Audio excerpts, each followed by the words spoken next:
My name is Daniel Reeves, and for 15 years, I thought I was building a steady, loyal family life. Husband, father, provider.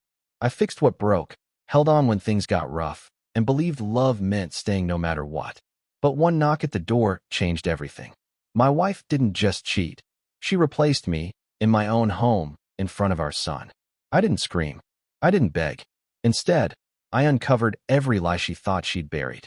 You think you know someone after building a life together? So did I, until I learned what betrayal really looks like up close. Looking back now, I was a fool. That day started off like any other. I had just gotten home from a long shift, the sun already slipping low behind the trees. Ethan was upstairs finishing his homework, and the house was quiet, too quiet.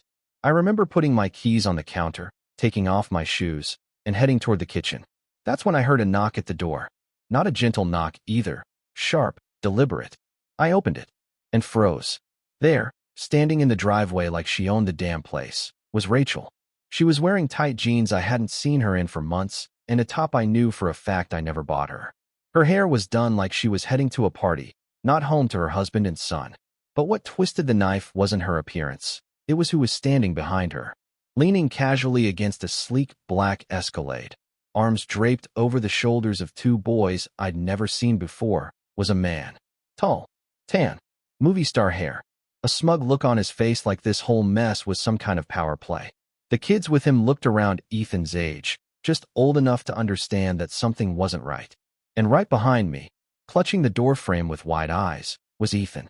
Rachel didn't even flinch. "Daniel," she said with a toss of her bleached blonde hair, "meet Brad and his boys. They'll be staying with us for a bit." She said it like she was announcing guests for dinner. I laughed. Not a real laugh. Not the kind that comes from humor. It was sharp, bitter, and hollow, a sound that echoed from some part of me I hadn't known existed. "Staying here?" I asked, my voice low. "What exactly are we pretending now, Rachel?" She walked right past me. Didn't hesitate. Didn't blink. Brad followed behind her with the boys in their suitcases, like they'd done this before, like this was normal. She dropped her purse on the couch and said over her shoulder, "You and I have been done for a long time. You're just too blind to admit it." Ethan was next to me now, his hand trembling in mine. "Dad," he whispered, "why is he here?" Rachel turned around with that smug little smirk that had replaced every ounce of warmth she used to have. "Because he's the one keeping me warm now." That line didn't just hit, it detonated something inside me. Looking back, maybe I should have seen the signs. The late nights out, the sudden gym obsession, the new lingerie I knew hadn't been worn for me, how she guarded her phone like it was a sacred artifact, the way she'd look at the screen and smile to herself, like it was whispering sweet nothings she didn't want anyone else to hear. But I didn't see it. Or maybe I didn't want to. I told myself we were just in a slump, that if I kept showing up, kept working hard, kept providing, things would turn around. I was the steady one, the loyal one, the man holding the ship together while it took on water. Turns out, Rachel had already jumped ship. She sat on the couch beside Brad, leaned back like a queen on her throne, and said with a fake smile, "Brad's boys are nice. Maybe they'll help Ethan toughen up a bit." That was it. That was the moment. Before I could react, before I could even take a breath, Ethan stepped forward. My son, just 12 years old. He pointed right at Rachel and said, loud enough for the entire neighborhood to hear, "You're not my mom anymore." She blinked, visibly taken aback for the first time since this circus started. "I saw your messages," Ethan continued, voice shaky but growing steadier with every word. "You told Brad you wanted to get rid of me because I remind you of Dad. You call me a roadblock." Brad shifted awkwardly on the couch. Rachel's face went pale, then red, then twisted with rage. "You little brat," she spat. "You had no right." "He had every right," I said, stepping between them. "While you were playing house with your little Ken doll, he was watching everything fall apart and wondering why you didn't love us anymore." She rolled her eyes. "Oh, please, don't make this dramatic. You were boring, Daniel. Predictable. I needed someone who made me feel something again." I looked at Brad, who still hadn't said a word. "You mean this clown?" That smug bastard finally stood up, voice all smooth and practiced like he'd rehearsed it in a mirror. "Look, man, it's not personal. Rachel deserves to be happy. I hope she makes you as happy as she made me," I said coldly. "Because when she turns on you, and trust me, she will, I'll be right here, watching it burn. Rachel stood up, grabbed her bag, and started for the kitchen. Whatever, she said. You'll hear from my lawyer. But she wasn't the only one with surprises. Because while she was busy trying to replace us, I'd been preparing for the day she'd try to take everything away. And she never saw it coming. After Rachel disappeared into the kitchen like she hadn't just set fire to everything we built, I stood there frozen in the wreckage. Brad's sons were now rummaging through our kitchen, acting like they lived here. They pulled open drawers, helped themselves to snacks I had just bought for Ethan. Like this was some kind of casual visit, not the hostile takeover it really was. Brad flopped onto the couch with that same smug posture, flipping through channels like it was his home now. It was surreal. Like I had stepped into some twisted version of my life where nothing made sense, and I was just the ghost watching it unfold. But what gutted me the most wasn't Brad, or even Rachel's betrayal. It was the look on Ethan's face. My son stood by the staircase, stiff and pale, like he'd just watched a car crash he couldn't look away from. I saw it in his eyes, the disbelief, the pain, the confusion, and underneath it all, the fire. He wasn't just hurt. He was angry. Rachel came back into the room, now holding a glass of wine like she had just wrapped up a successful dinner party. She glanced at Ethan, smiled thinly, and said, "Why don't you go show Brad's boys your room? Maybe make some new friends, toughen up a bit." That did it. Ethan didn't move, didn't blink. He just turned and looked straight at her. "No," he said flatly. Rachel raised an eyebrow, amused. "Excuse me. You're not my mom anymore." The air in the room dropped 10 degrees. Even Brad shifted on the couch. His sons paused mid-chip bag rustle, looking from Ethan to Rachel like they had just walked into a war zone. Rachel's face went rigid. "What did you just say to me?" I said. Ethan repeated, louder this time, "You're not my mom. Not after what I saw." She scoffed, trying to brush it off, but her hands tightened around the wine glass. "Saw what exactly?" "I saw your messages," he snapped, voice shaking but full of fire. "You told Brad you wanted me gone, that I was a roadblock. You said I reminded you of Dad too much." Rachel froze. That smug grin finally cracked. "You went through my phone?" "No," Ethan said, voice now steady as stone. "You left it open on the kitchen counter. I saw the notifications. I saw everything. You said I ruined your happiness." The room was silent. Rachel's mouth opened, but no words came out. Brad finally stood up, clearly realizing this wasn't playing out the way he expected. "Maybe we should all take a breath here." "Don't you dare," I cut in. "You don't get to mediate this like it's a family dispute on daytime TV. You don't belong here." Rachel turned on me, her face twisted with fury. "You've poisoned him against me." "He's not poisoned," I said, stepping forward. "He's waking up." Then, for the first time, Rachel showed her teeth. "You were never there for me. You were just this shell of a husband. Fixing things, cooking, being everyone's little handyman while I died inside. I needed someone who saw me." "You didn't die," I shot back. "You wandered." Brad, ever the peacekeeper, reached out to put a hand on my shoulder. "Bro, calm down." "Call me bro one more time," I snapped, slapping his hand away. "And you'll find out how calm I really am." He backed off. His kids, clearly sensing the tension, crept back toward their father, unsure now of where they were or why they were here. One of them whispered something to him, and Brad nodded. Meanwhile, Rachel reached for her final weapon, control. "You think a judge is going to side with you when You think a judge is going to side with you when you're threatening people in front of your kid?" Rachel hissed, eyes narrowing like she finally found her footing again. "You're unstable, Daniel. You're making a scene in front of witnesses." I didn't yell. I didn't take the bait. I just looked her dead in the eye and said, "I'm not threatening anyone. I'm finished." And that's different. Then, before another word could fly out of her mouth, Ethan stepped forward again, small but steady. He looked up at me and said something that made every muscle in my body tense. "Can I stay with you, Dad?" Rachel spun on him. "What? No. You're not picking sides." Ethan didn't blink. "I already did," he said.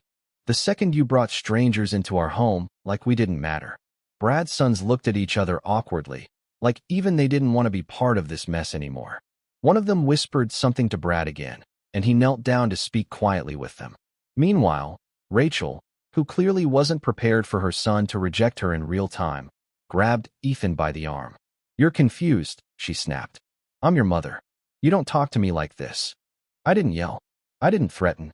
I just took one step forward and said, calmly but firmly, "Take your hands off my son." And she did, immediately.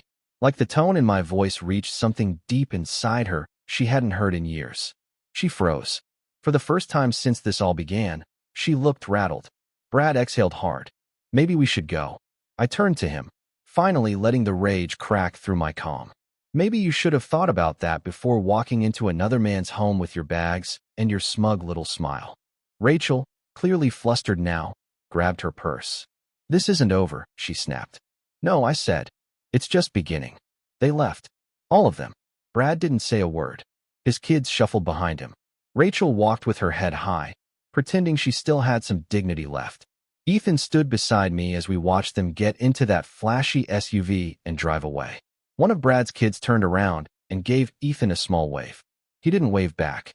He just stared, quiet and still, like he was memorizing the image so he'd never forget what betrayal looked like. I closed the door, locked it, turned to my son, who was still standing stiff in the hallway. "I'm sorry," I told him. "You didn't deserve any of this." He hugged me, tight, like I was the last solid thing left in a world that had started to sink. And in that moment, I realized something important. I wasn't the one who lost everything. She was, and she didn't even know it yet. That night, the house felt hollow. Not peaceful, just quiet in that eerie, post-storm kind of way, like everything had been ripped apart, and now all that remained was the wreckage. Ethan didn't go to school the next day. I didn't make him. Instead, we sat at the kitchen table, two survivors of the same disaster, sipping cocoa like soldiers after a war. He didn't ask about Rachel. I didn't mention her either. But I could tell the questions were chewing at him the same way they were eating at me. Around noon, my phone buzzed. Unknown number. I almost ignored it. But something in me told me to read it. "Your behavior last night was abusive. You're unstable. I've already contacted a lawyer. I'll be picking up my things with police presence. Do not contact me again." I stared at the message, read it twice, then showed it to Ethan. He blinked. "She really said you were abusive?" "Yeah," I said quietly. "Liar," he muttered. That one word hit harder than any slap she could have thrown. Liar. Simple. True. Rachel lied like she breathed. Naturally, constantly, without regret. But I wasn't going to let her rewrite the story. Not this time. She could play the victim for Brad, for her lawyer, for the neighbors. But I had the truth. I had the evidence. And more importantly, I had Ethan. 2 days later, she came back with 2 cops. Didn't even send a warning. Just knocked like she still belonged here. And that, I knew, was the moment things were about to shift. Because while she came to reclaim what was hers, she had no idea I'd been preparing for this for months. And she was about to learn that the quiet ones don't stay quiet forever. She showed up just like she promised, 2 days later, with 2 uniformed officers flanking her like she was walking into a crime scene, not a house she'd desecrated. She wore oversized sunglasses, as if anyone in the neighborhood gave enough of a damn to recognize her shame. Clutched in one hand was a large designer tote, probably filled with whatever pieces of her pride she hadn't already burned through. One of the officers stepped forward. "Are you Daniel Reeves?" I nodded. "Ma'am would like to retrieve personal items. Can you allow us supervised entry for a few minutes?" I looked at Rachel. "You need bodyguards now?" She didn't flinch, just offered a smile that didn't reach her eyes. "I'm protecting myself." "You should have started that before you climbed into Brad's car," I muttered. The officer raised a hand between us. "Let's keep it respectful." I stepped aside. "By all means, let the lady of the hour reclaim her thongs and lies." She walked in like she still owned the place, not even glancing at the family portraits hanging on the wall. That hurt more than I expected. I guess, deep down, some part of me was hoping she'd hesitate, look at one photo and remember who we were. But she didn't. She was already gone. While she went upstairs, I walked to the fridge and grabbed a bottle of water. One of the officers stood awkwardly near the staircase, clearly uncomfortable with the tension. Then I heard it. Her voice, floating down from the hallway, muttering loud enough for us all to hear. "Ugh, this place smells like failure. How did I live here this long?" I took a deep breath. Held it. Let it burn. Moments later, she came back down with 2 bags stuffed to the brim. Clothes, cosmetics, something that suspiciously looked like one of my watches. I pointed at it. "That's mine." She scoffed. "Please. You never wore it." "I will now." The officer looked at her. "Ma'am, If that item was purchased by him, you'll need to leave it. With an annoyed sigh, she yanked the watch off her wrist and tossed it on the couch like it was radioactive. Then she turned to me with that same venom she'd always saved for when she lost control. Brad's already planning to propose, she said, lifting her chin. Just thought you should know, so you can move on. I stared at her, then gave her the coldest smile I could muster. I already have. And for the first time, that landed. Her lips twitched. The mask cracked, just slightly. Then, out of nowhere, Ethan appeared at the top of the stairs, holding something in his hands. It was a photo frame. The three of us, me, her, Ethan, on his 5th birthday. Frosting on his nose, Rachel kissing his cheek, me holding them both. We looked happy, whole, real. Ethan walked down slowly. No rush. No expression. He handed her the photo. She looked confused. What's this? He met her eyes. Keep it. So you remember what you threw away. Her fingers trembled around the frame. She didn't say a word. One of the officers cleared his throat. That's everything, ma'am. We're done here. She didn't fight it. Just walked out the door clutching that photo like it stung. I watched from the doorway as they disappeared down the driveway, her figure shrinking into the distance. And for the first time since this nightmare began, I didn't feel broken. I felt something else. Clarity. The mask was off. The lies were scattered. And what remained wasn't sadness. It was something sharper. Power. Because I wasn't the one hiding. Not anymore. The very next morning, I drove straight to my lawyer's office with a folder under my arm. The one I'd been quietly assembling for months. Just in case. Inside were screenshots of messages she thought were long gone, bank records, hotel receipts. The weekend I was in Michigan visiting my mother when Rachel claimed she was homesick. Turns out, she was very much alive and well at the Hilton. With Brad. There were even a few Instagram DMs. Brad bragging to one of Rachel's friends about stealing her from that boring husband. I handed the folder to my attorney like a loaded weapon. He flipped through it, raised an eyebrow, and said, "You've got enough here to bury her." Good, I said. Let her dig. And just like that, the real war began. Not with shouting, not with punches, but with paper. With truth. With silence. The kind of silence that cuts deeper than screams. And I was done being the quiet one. I didn't tell Rachel I filed. I let the paperwork do the talking.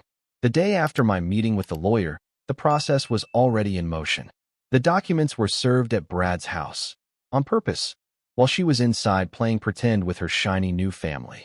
I imagined the knock on the door, Brad opening it with his smug grin, only to be handed a legal reality check wrapped in manila paper. I wanted him to see exactly what kind of woman he brought into his life. Not just a cheater. A manipulator. A mother who could turn her own son into collateral damage and still sleep soundly. A few days later, my phone rang, unknown number. I let it go to voicemail. It was Brad. His voice was shaky, quiet. "Hey man, I think we should talk. Call me back when you can." I didn't. Instead, I packed up my tackle box, grabbed Ethan, and drove out to the lake just outside of town. No cell service. No noise. Just the slap of water and the creak of old wood under our boots. For the first hour, we didn't say much. We didn't need to. Then, while tying on a new lure, Ethan asked, "Do you think she ever loved us?" I didn't lie. I never had.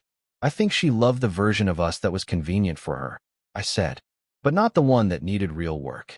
He nodded, said nothing for a while, then added, "I don't miss her. Not Rachel now. Just the mom she used to be." That stuck with me. He didn't miss her. Just the ghost of who she'd once been. When we got home that evening, there were flowers sitting on the porch. Cheap supermarket bouquet, still in plastic, no note.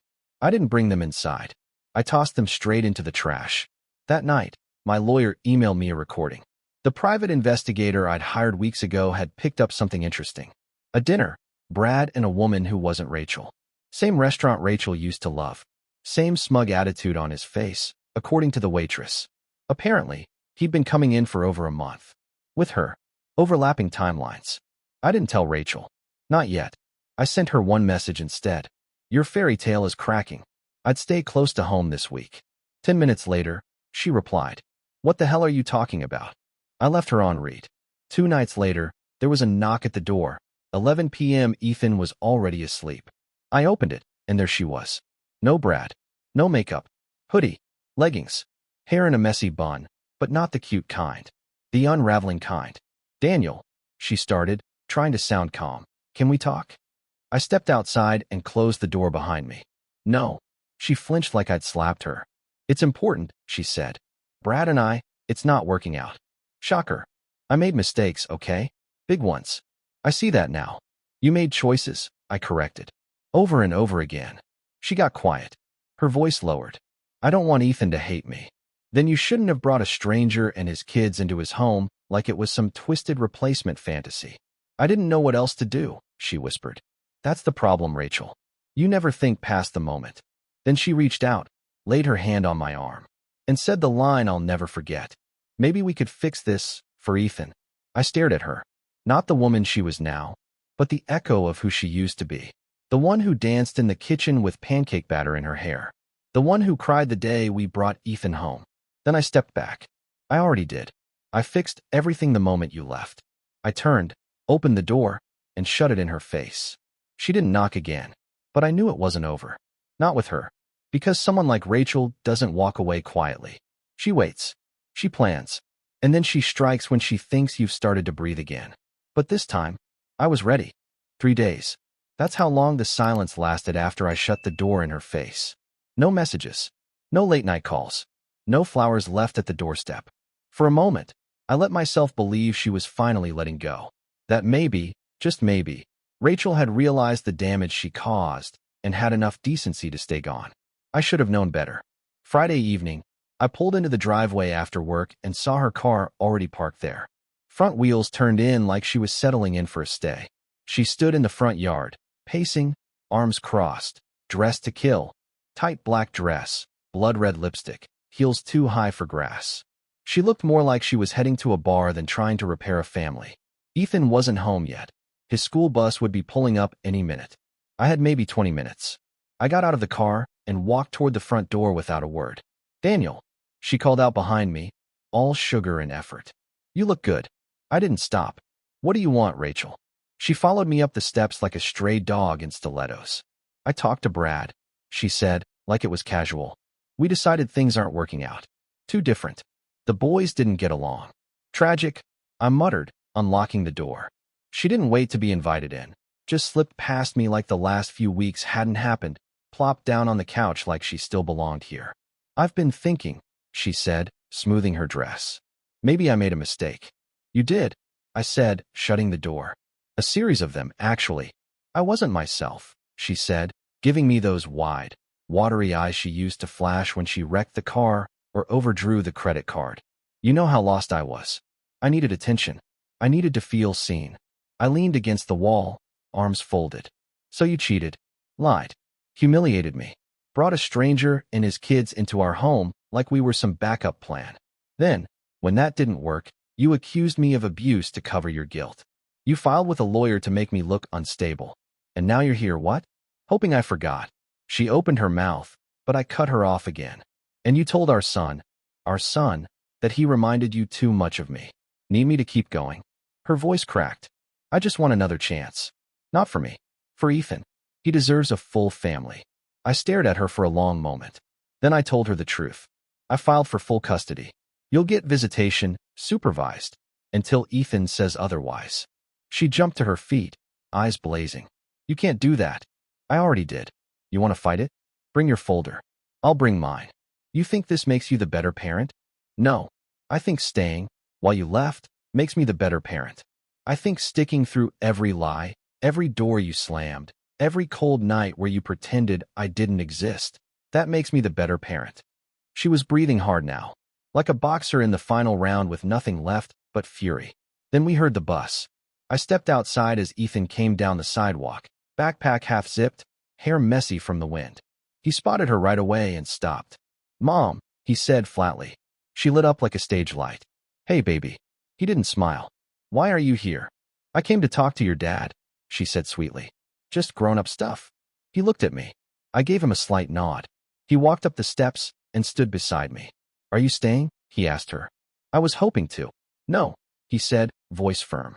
You shouldn't. Her face cracked for just a second. The mask slipped. I saw it. Fear, regret, that flicker of what might have been guilt. Okay, she whispered. I'll go. She walked back to her car, heels sinking into the grass. Before getting in, she turned back one last time. "He'll regret this one day," she said. "He'll ask why I left." Ethan answered before I could. "No, I'll remember why." Then he turned around and walked inside. I followed him, closing the door behind me. And just like that, the house felt like ours again. Not perfect, not healed, but honest. And after everything we'd endured, I'd take honesty over her version of love any day. The following week was quiet, but not the kind of quiet that brings peace. It was the silence that coils around your neck, slow and deliberate, the kind that tells you something is coming. And I was right. Wednesday evening, I was setting the table for dinner. Grilled cheese and tomato soup, Ethan's favorite. Just as I was about to call him down, my phone rang. Unknown number. I should have ignored it. My gut told me not to pick up, but I did. "Daniel Reeves?" a voice asked. "Yes. This is Officer Daniels with the County Sheriff's Department. We received a complaint filed against you. Allegations of harassment and possible endangerment of a minor." I stood there stunned. My jaw clenched so tight I thought it might crack. "The complaint comes from Ms. Rachel Reeves," he continued. "You're listed as making verbal threats, engaging in emotionally abusive behavior, and denying access to your son." I didn't speak. Not at first. I couldn't. "We're not pressing charges at this time," he added, "but we will need a formal statement, preferably through your attorney." I nodded, even though he couldn't see me. "I understand. I'll have my lawyer contact you."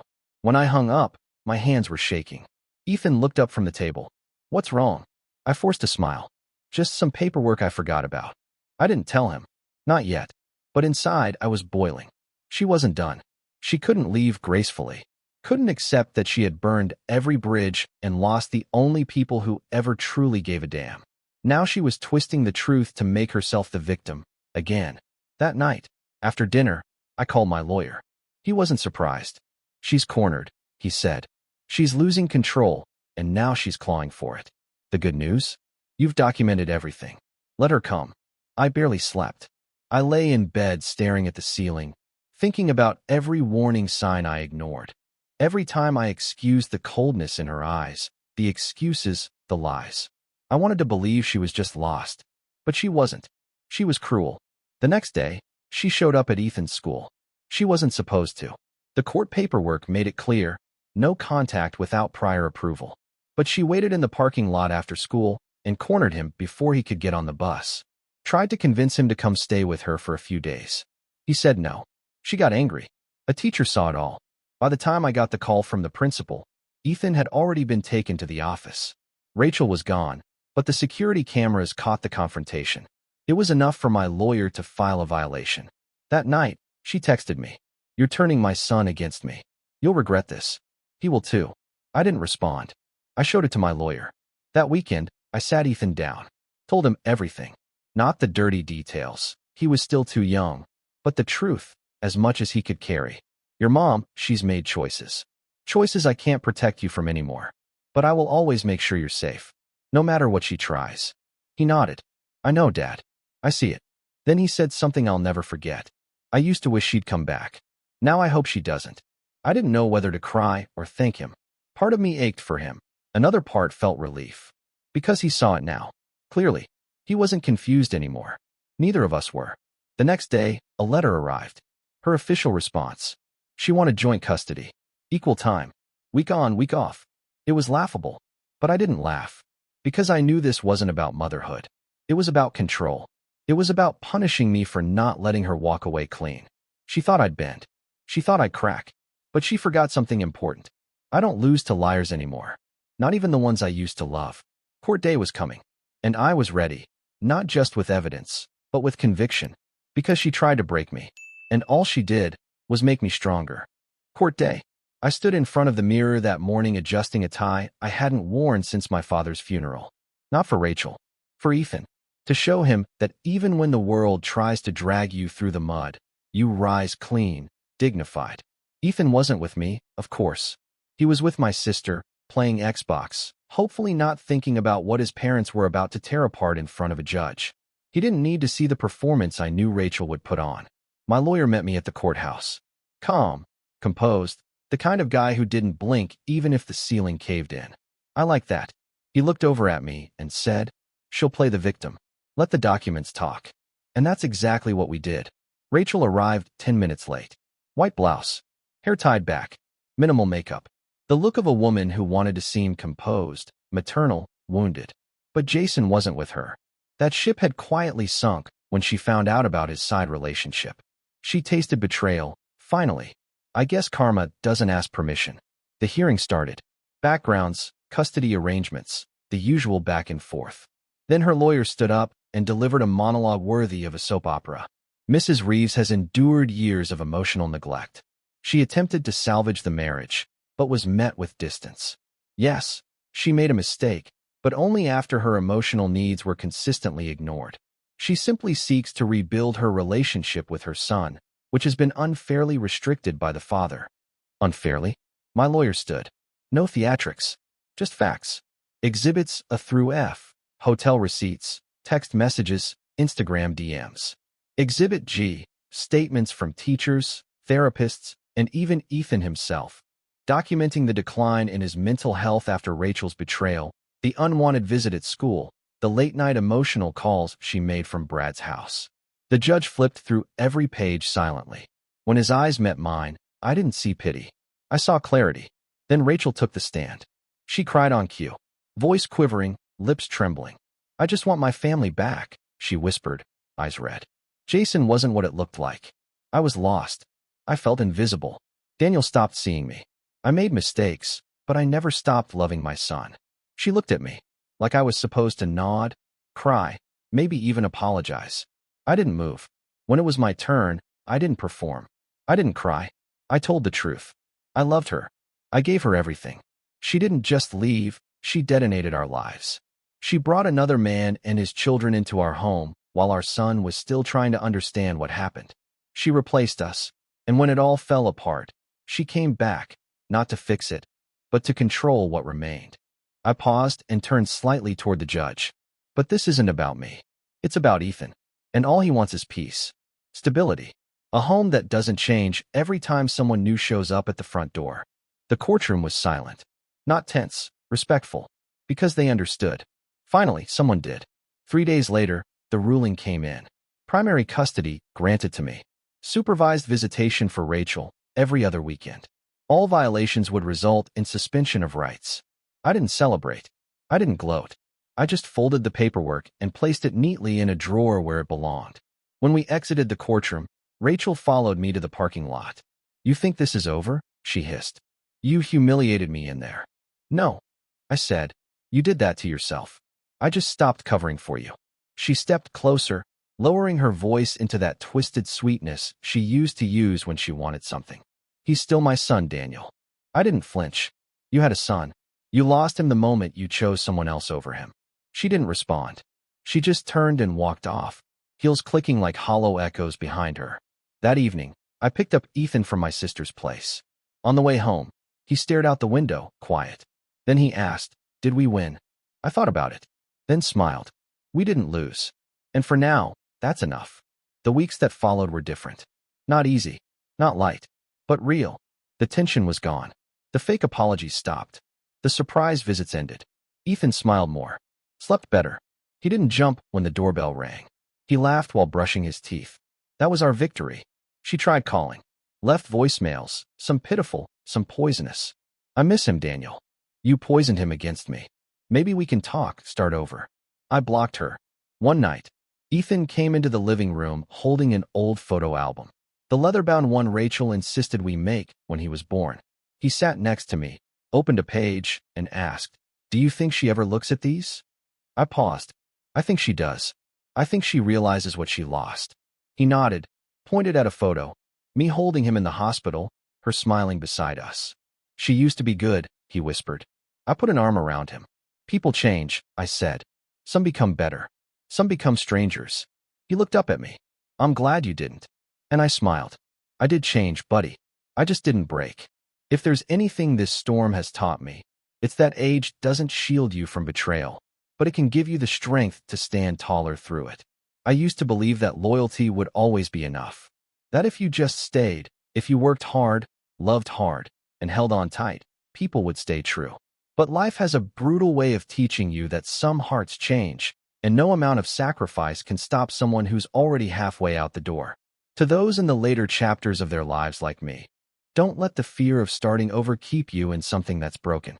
You are never too old to choose peace over chaos, truth over illusion. Love isn't proven by endurance alone, but by mutual respect, honesty, and presence. And if someone shows you they no longer value those things, let them go. You deserve calm. You deserve clarity. And most of all, you deserve to live the rest of your days with dignity, not dragging the weight of someone else's betrayal behind you. I didn't just survive losing her.